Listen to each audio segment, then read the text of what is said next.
ত্রিপুরা আত্মনির্ভর বিকশিত ভারত গড়ার লক্ষ্যে দৃঢ় প্রতিশ্রুতিবদ্ধ বলে জানালেন মুখ্যমন্ত্রী মানিক সাহা। শনিবার আগরতলায় উত্তর পূর্বাঞ্চলীয় স্টেক হোল্ডার্স পরামর্শদাতা কর্মশালায় এই বার্তা দিলেন মুখ্যমন্ত্রী।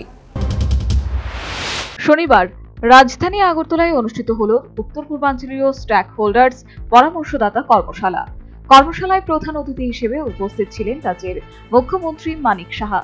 এছাড়া উপস্থিত ছিলেন শিল্প ও বাণিজ্য মন্ত্রী শান্তনা চাকমা, শিল্প ও বাণিজ্য দপ্তরের সচিব কিরণ গিত্তে, দপ্তরের অধিকর্তা শৈলেশ কুমার যাদব প্রমুখ।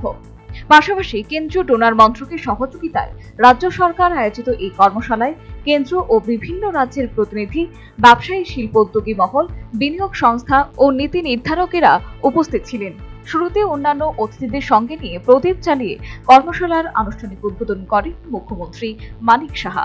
ত্রিপুরা আত্মনির্ভর বিকশিত ভারত গড়ার লক্ষ্যে প্রতিশ্রুতিবদ্ধ বলে কর্মশালায় নিজ ভাষণে জানিয়েছেন মুখ্যমন্ত্রী। As far as the state of Tripura is concerned, Tripura stands committed towards contributing proactively in formulating progressive, inclusive and outcome-oriented roadmap to realize the goal of Atmanirbhar and Viksit Bharat. We have implemented all 387 business reforms as mandated under Business Reforms Action Plan 2024. I may inform here that we are one of the first state to pass the Tripura Jan Vishwas Ordinance 2025, decriminalizing the provision in state acts and rules and repealing the obsolete laws. Under the guidance of Task Force on Deregulation set up in the Cabinet Secretariat, we are reducing the compliance burden in state laws, regulation of the local bodies, industrial corporations and utility providing agencies. আত্মনির্ভর বিকশিত ভারত গঠনের লক্ষ্যে রাজ্য সরকার একটি ফলপ্রসূ ও প্রগতিশীল road map প্রণয়নের জন্য সক্রিয়ভাবে কাজ করে চলেছে বলেও মুখ্যমন্ত্রী অভিমত ব্যক্ত করেছেন।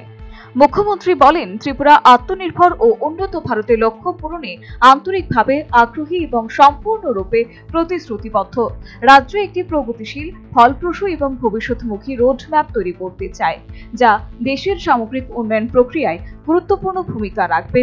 তিনি আরো বলেন, আমরা বিশ্বাস করি উত্তর পূর্বাঞ্চল ভারতীয় অর্থনীতির এক নতুন চালিকা শক্তি হয়ে উঠতে পারে। এই অঞ্চলের প্রাকৃতিক সম্পদ, মানব সম্পদ ও ভৌগোলিক গুরুত্বকে কাজে লাগিয়ে একটি আত্মনির্ভর অর্থনীতির ভিত্তি গড়ে তোলা সম্ভব। রাজ্য সরকারের পক্ষ থেকে বিভিন্ন খাতে বিনিয়োগ আকর্ষণের রূপরেখাও তিনি তুলে ধরেন। মুখ্যমন্ত্রী জানান, রাজ্যে একটি উচ্চ পর্যায়ের টাস্ক ফোর্স গঠিত হয়েছে।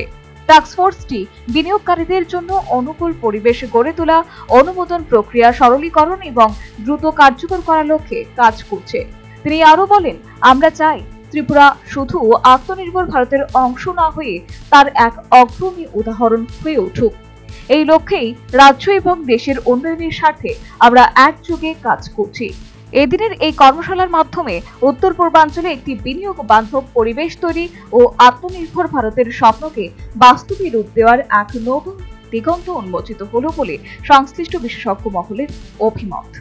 Bureau report, news vanguard.